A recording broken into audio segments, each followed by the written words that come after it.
Richard Tuttle Simmons, United States Marine Corps, Korea, the Forgotten War. I met Dick Simmons in Phoenix, Arizona, Veterans Day 2006, and what a story that Dick tells. He passed away in 2017, was 80 years old when I interviewed him, and he died at the age of 91, but boy, he told a great story. He made the Incheon landing in Korea, fought at the Chosin Reservoir, served with the 1st Marine Division and Heavy Weapons Company, 2nd Battalion, 5th Marines. He also served in World War II with the 3rd Marine Division, entering the Marine Corps in 1943. So Dick saw a lot of combat and just was a great treat to interview him. And God bless Dick and his memory. And I want to thank Brandon Glidden for helping me keep Dick's story alive. Brandon, thank you for sponsoring these Korean War stories. God bless you, sir. Thank you for your service in the Army and your dedication to this work and our veterans. Thank you, Brandon.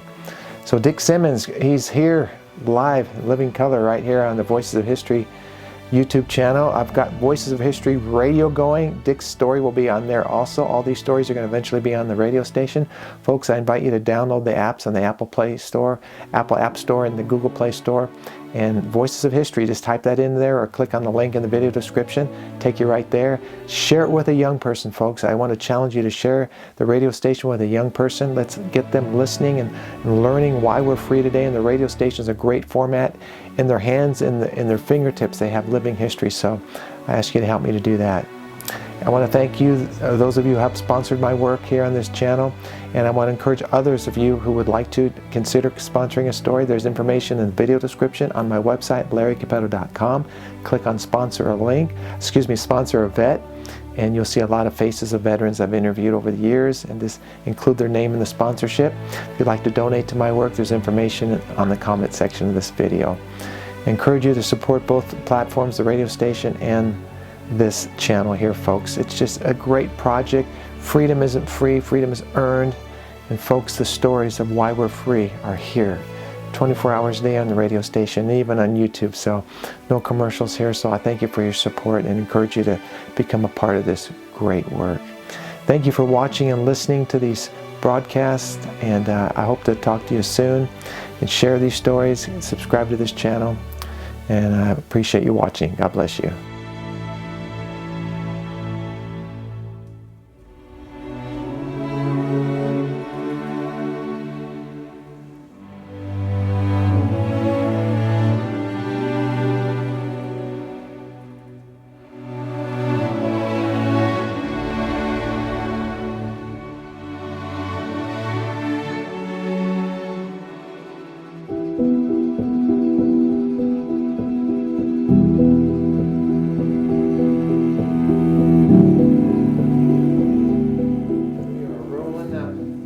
Bob, spell your last name for me. Dick, spell your last name for me. Simmons. Okay, where do you live? Right here in Phoenix? Or? Leisure World in Mesa. Tell me, how old are you now? 80 years old. And you went to Korea in 1950? Yes. So you were 30? No, I was in my 20s. Were you in your 20s? Okay. Yeah. What year did you join the military? Or? Well, I joined the Marine Corps in 1944. Okay. Were you in World War II? Well, the back part of it. I come out, I was down in the Recon Company in the 3rd Marine Division in Guam. Okay. And then I went to China, came back from there and did a little stateside duty. And I can't remember. Okay. Well, let's get into Korea and stuff. Tell me about why we were involved in Korea, the United States. Why did we get involved in Korea? Well, I think the Korean War was realized because the United States, well, the United States wasn't involved in it yet, but the northern Chinese, the Koreans, came down and destroyed a little bit of the South Korean public. And when the Americans went over to protect them through the Naktong and Pusan and Wonsan, and made all the landings in Incheon, Wonsan, and then went north, and where we got involved with the Chinese in Udamni, where I was with the 2nd Marine, or the 2nd Battalion, 5th Marines, Weapons Company. We were set up with a 3.5 rocket launchers and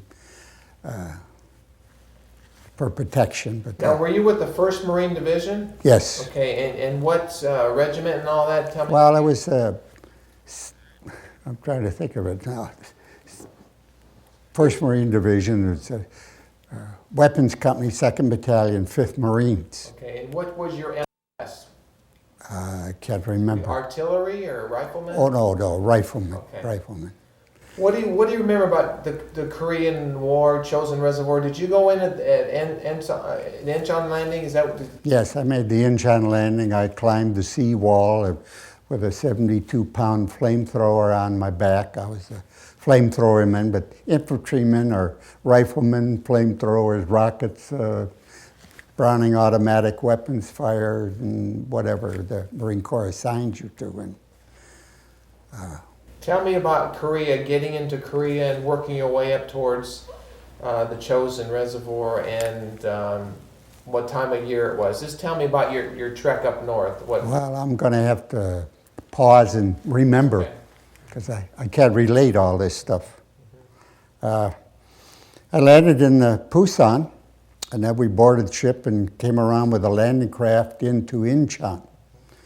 And we made our way up through Incheon until we secured that area, and then they removed us and took us around by ship into Wonsan, and we had a rest period.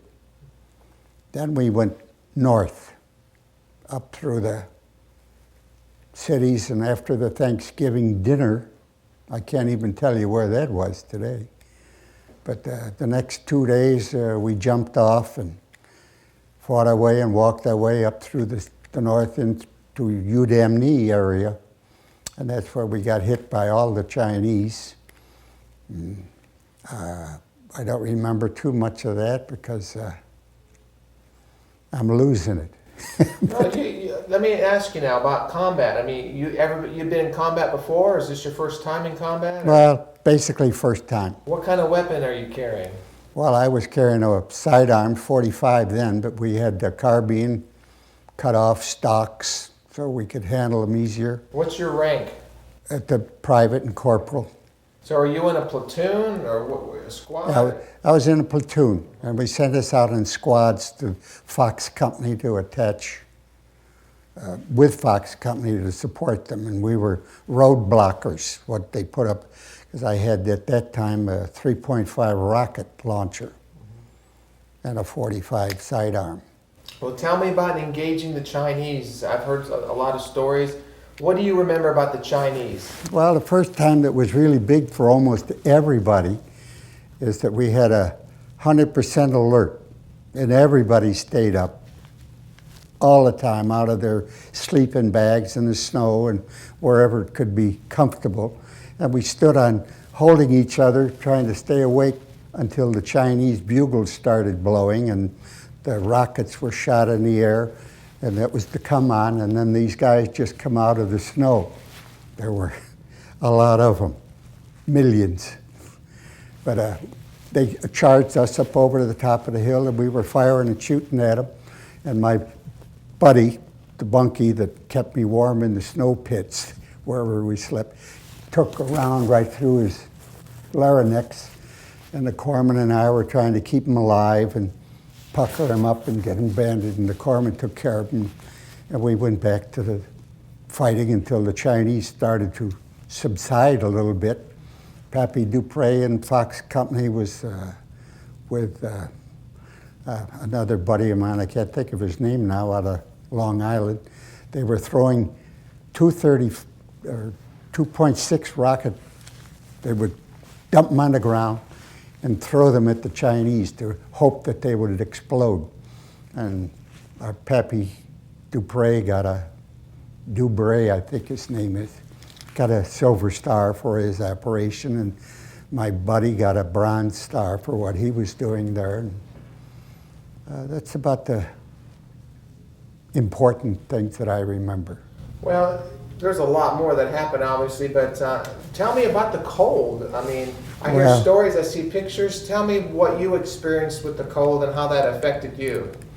Well, I didn't receive any frostbite because I must have really been worried about myself, but the cold was cold. It's just so bitter. It was unbearable, and you just stomped and run around, and the best thing in the world to do is if you had a break, you could take your shoes off, or you're able to get them off, and warm up your socks and replace them. And then try to keep your feet warm. The gloves were sufficient, but we didn't get our heavy winter gear until the middle of being in Kotori. And that was just before the big north. The supply routes weren't that plentiful. So we really got to know each other in the bunk at night, or in the foxhole at night, Baumgartner and I trying to sleep back to back to keep warm. And it was pretty bitter cold, and the winds was blowing, and it wasn't cheerful at all. What about the casualties? Were a lot of them due to the cold? The guys freeze to death? Yeah, if they got wounded, they were pretty well finished because of the cold weather. A lot of them did die that way, and it was easy for them to just go to sleep, because sleep was the thing that made you start to go, and then that was it. So if you weren't with a buddy and close to them, you could very easily have gone to sleep, and that would been the end of it for you. I can't imagine the cold. I don't like the cold. It's just the stories I hear are horrendous. That's why I like Arizona. Did you guys eat? Did your food freeze? Did your water freeze? Oh, all the water was frozen. We ate snow mostly. And the best thing that I had, because we ran out of food, is we'd run around and find all the green shoots sticking out of the ice. That was the first thing I got to know and love, is I dug down and pulled out the onions and started munching on those. And when we got into the so-called Korean root cellars around the homes that were destroyed, we'd crawl down in through there and go through and come out with potatoes, if they were that big, frozen. And we'd throw them in the fire and wait till the fire just disintegrated them, and then we ate them. So we're just eating charcoal balls, but we thought that was pretty decent. And that was the good foods that we had. The supply was bad and limited, even though the cans of sea ration were there, available sometimes, but generally no. Did you ever eat any Tootsie Rolls? Oh yes, we had quite a number of Tootsie Rolls. We remember the company. I met them up in Portland, Oregon. I think it was '94 when the reunion was up there. And the young lady that is the survivor, her husband was dead, passed away. But they kept us pretty well fed up, or fed, not fed up, but fed with Tootsie Rolls. Tell me some more about combat, Dick. What's the sound of combat sound like? Well, number one, you're busy, you're doing what the Marine Corps trained you, it's regimented into you. You don't think about it that often. The cold weather was almost oblivious, but you were down there doing what they taught you in the Marine Corps and what you learned yourself. It's your personal feelings to be that way because of where you were and how to protect yourself. Do you ever find yourself thinking about Korea 50 years later? Yes, yes. People, thinking about people. And friends of mine that I befriended the last couple of days, you mentioned that they still correspond with individuals. I don't remember any of them. Of course, I'm sitting here with a lot of psychoanalysts telling me that you'll be okay. It's a long time ago, and you're still not okay. Well, you're a young man, you're fighting for your country. Do you lose sight of the fact that you're fighting for your country when you get into war and that you're mainly fighting for survival? Is that what it is? Or? Well, I think you're doing what they asked you to do, and that we were assigned over there to go over there. I wasn't bitter about having gone there because the president decided to do something. The political ramifications of what this going on in the world today, we just forget about. We do what we're supposed to be doing. And the people that are directing and giving you orders and that, you get to know them so well that you do it. So it's that easy. I'm trying to relate of a few things that I can't remember. Tell me about the wounded. Did you get to help more of the wounded people that you were around, or did you find yourself? No. Just that one individual that was with me, I told you, got shot in the throat. But there wasn't much we could do. To this day, I don't even know if he lived. But when he left the area, was taken out of the area, he was still alive. But I can't tell you that. But when they do get hit and shot, you know almost immediately that they're not alive anymore. Or if they do need help, the corpsman was there, or else you called for them or helped them and did the best you could to help your buddies, your comrades.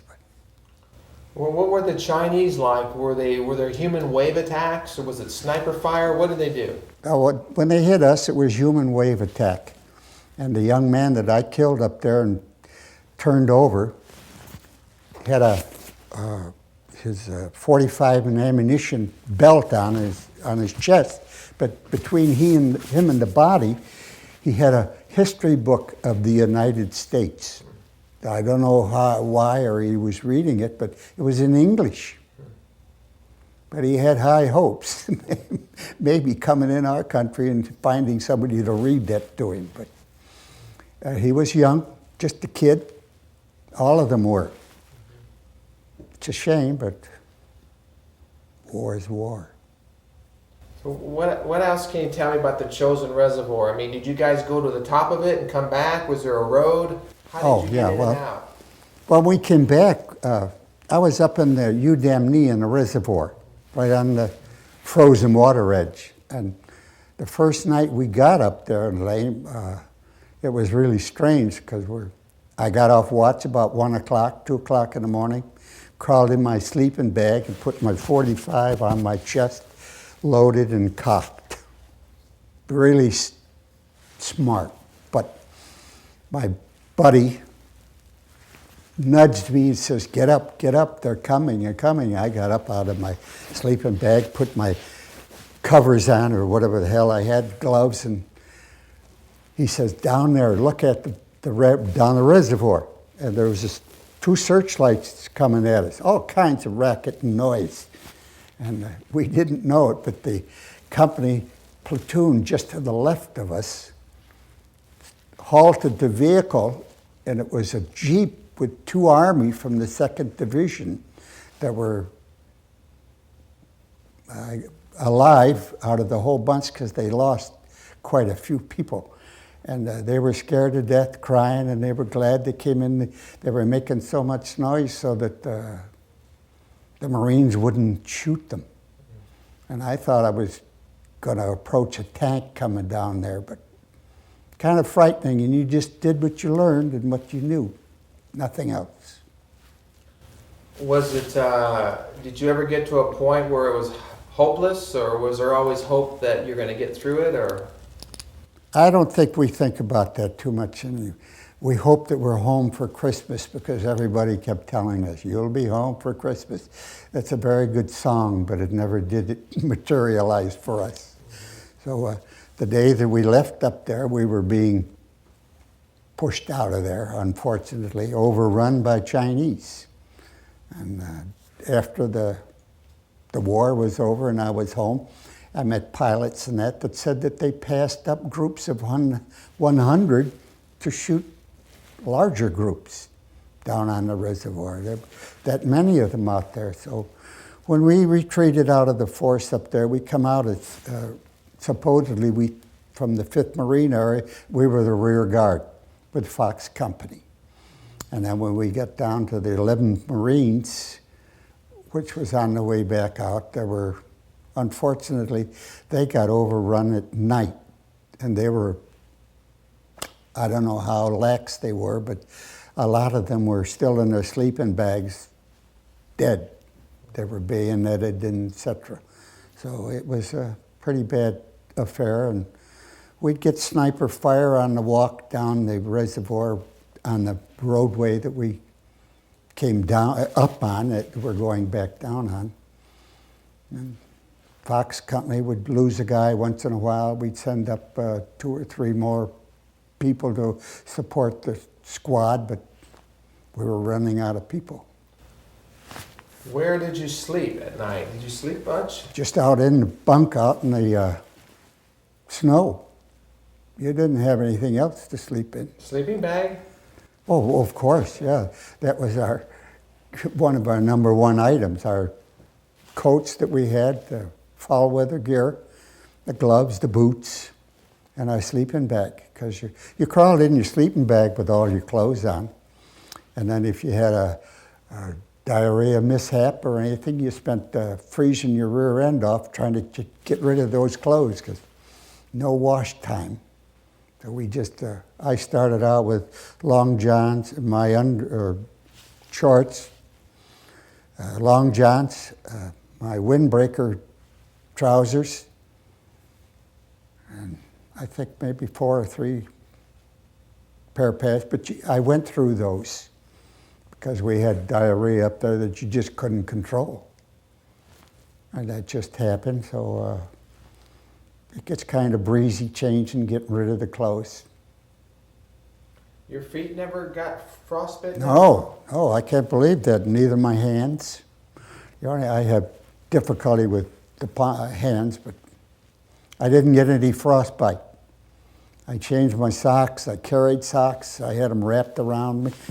Carried them in there. I had 2 pair, and they were ragged when I got down. But letting your beard grow wasn't the command's best way in the world. But you didn't have time to stop and heat up anything to shave with, or you forgot it.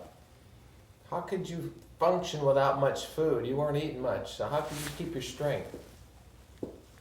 I guess it was just good fortitude. I didn't have that much food to eat, but you did what you could. The frozen spaghetti, and I always had to give my beans and franks to my buddy because he couldn't eat anything else. The ham and the lima beans and were pretty hard to get used to, but. And it's all frozen, right? Sure. Learn to eat it. Candy bar was the delete. Put it in your mouth and let it dissolve. Hope, because you had no way to heat them up or enjoy your meal. Were there a lot of Marine casualties during that battle? Yes, because we came back, and when we got into the 11th Marine area, we put most of the bodies that we had on the trucks. And I think today you'll see pictures of them where and they thought they were riding and enjoying themselves. Poor guys were dead, but. Do you ever think about why you came back, Dick? I mean, a lot of guys didn't make it back. Why do you think you survived that campaign? I guess I was lucky. I just mentioned it to a couple of the fellas here today, that through 3 wars, and I never got wounded. I just assumed it was, because my enlistment wasn't up yet. So when you get into combat, is there a baptism under fire? I mean, is there a point where you feel invincible, and then you realize when they're shooting real bullets at you that this is war? Well, I guess that's true. I don't really know how you realize it, because the first shot goes and everybody ducks anyways. That's your baptism. And then you become pretty nonchalant about the area. Artillery hitting and shrapnel flying around you and all that. You get pretty used to it. But I guess you know you're coming home, or else when you do go, you hope it's going to be the fast one. Were there other friends that you had that were wounded or killed during the Chosin Reservoir? Yes, I can name one guy, that my friend that was Florardo from Utica, New York, I believe. Used to play the fiddle. And what he was doing, he come down the hill screaming and yelling for me. He says, Dick, he says, God, he says, I got a grenade frozen in my hand. And he'd already pulled the pin, but he couldn't release it because it stuck to the skin. It was so cold. But we had a little while trying to get him, put the pin back in and relieve the grenade out of his hand. And he kept crying about the idea that he wouldn't be able to use his fiddle hand anymore. And it destroyed him for a little while. No, I can't think that, no. You ever been back to the Korean War Memorial in Washington, D.C.? No, I haven't.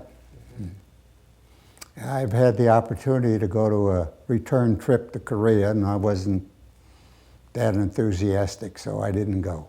No. That's just someplace you probably don't want to go. You've been there, right? I mean... Yeah, done there, been there. Did it all, so, no. Is it true, once a Marine, always a Marine? I'm afraid so. That's the way it is. Mm-hmm. Yes. How do you feel about being a Marine? I'm pretty proud of it. I like to go to the functions, but I was pretty shallow-minded years ago because I didn't want to have anything to do with anybody when I got out. Until I was telling my friend today that my first sergeant called me up from Korea, told me he was going to the reunion, that I was going to have to go to meet him back up there. So I had to go to Portland, Oregon. And that begun my re-entrance to the Marine Corps, and I've been going along with him since 90-something. Mm-hmm. It's good Marine Corps, good camaraderie. A lot of the other services just don't hold it. We have it. What are all these ribbons for on your coat? Well, areas that I've been to, and then the majority of them I got with the air medals and all that were down in Korea, and I was in 34 actions over there. And Vietnam? Yes, down in Vietnam. Didn't I say that? Yeah. What year were you in Vietnam?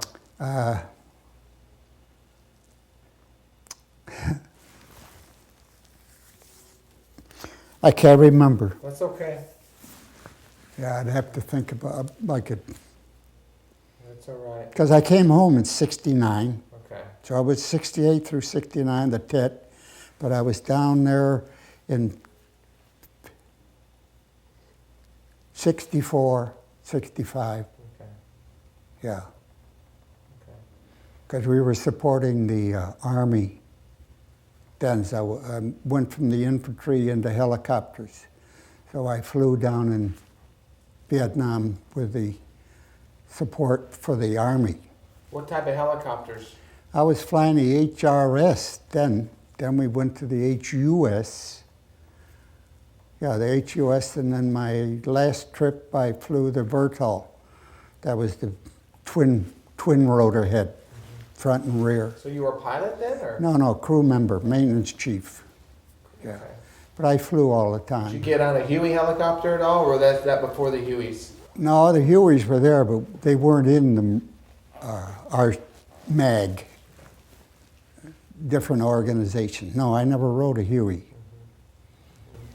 Well, Dick, what do you think when you think back to Korea? I mean, do you think about the cold, the war, the men that didn't come back? What are your thoughts about Korea today? Well, I mentioned also yesterday a couple of times to my wife about the cold weather and the snow. She said, well, it couldn't have been bad. You were only there for 2 weeks. So I had to forget the program with her. They don't understand it, but the cold weather was the worst I'd ever been in because you're outdoors in it. Nobody can relate to the fact that if you and I were put outdoors today, as you were dressed today, you'd be kind of irritated because it's cold and they weren't letting you in the house. And nobody was feeding you right. You lose a lot of your enthusiasm.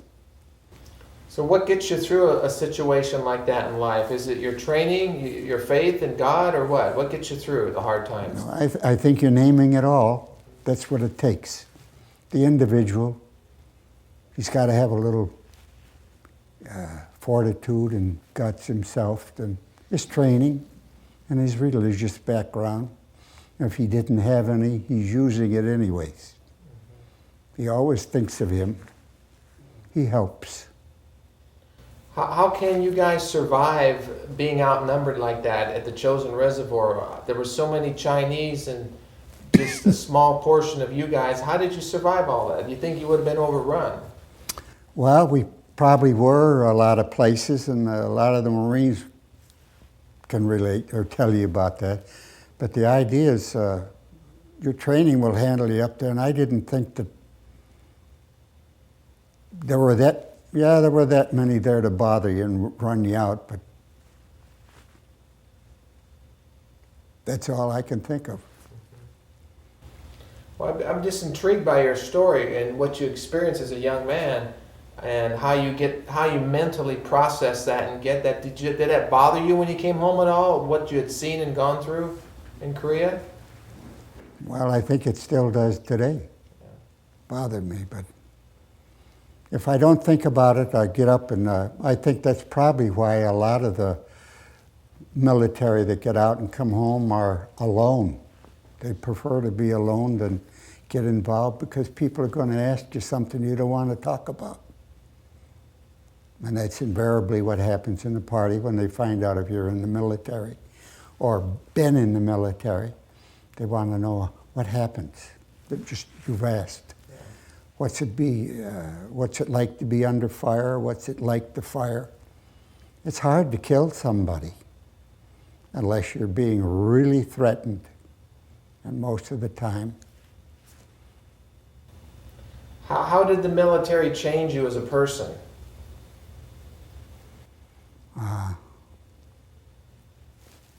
That's hard to answer. Or is that all you know is the military? I mean... Well, I was in for 30 years, so it's kind of hard to explain. I think you grew up and you knew you were away from mother, and you knew you were away from your father because the voice was different, chewing you out or telling you what to do or how. You just learned to grow with it. And of course, you knew you were with the best. You had to be good or the best. People ask me, how come you're always first? I said, because we know the most and they always call on us and we're ready. So you were in World War II, Korea, and Vietnam? Yes. Wow, and you're 80 years old today? Yes. What do you think about Veterans Day? What does Veterans Day mean to you? Well, those us that are still alive come back home, and we have to remember the days that we were enjoying our friends that are gone.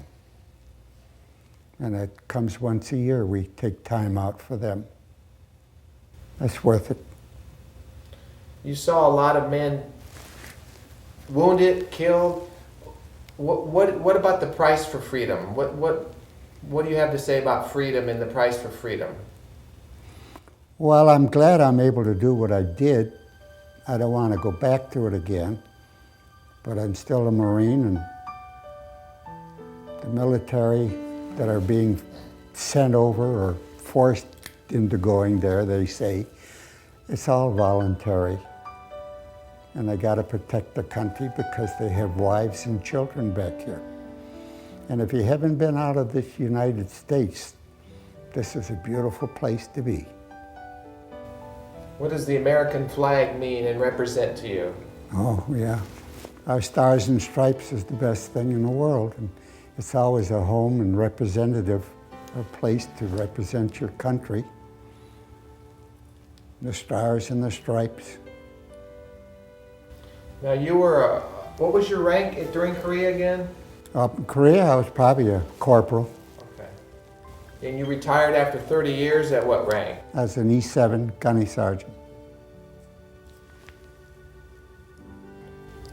You have a lot of camaraderie with the veterans in this area then? You guys get together? I've just begun to. Okay, I haven't had, but I have now.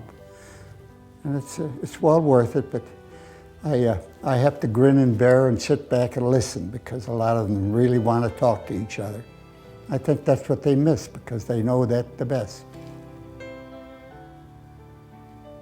Thank you. Can you do one more thing for me? As a Marine, I understand the protocol of this, but understand this is a camera, but I would like to, if you would do it, if you want to put your hat back on, can you give me a salute into the camera when I tell you to? Okay. Let me tell you a little bit about the salute. I used to have to instruct it. And if you raise your hand this way, you'll realize what it's all about. That finger is this way so that it'll fit on the temple of your eyebrow here so that you can salute. And remember the two fingers. When I tell you, Dick, give me a salute into the camera. Give me a second here. Okay, right into the camera. Go ahead. Thank you.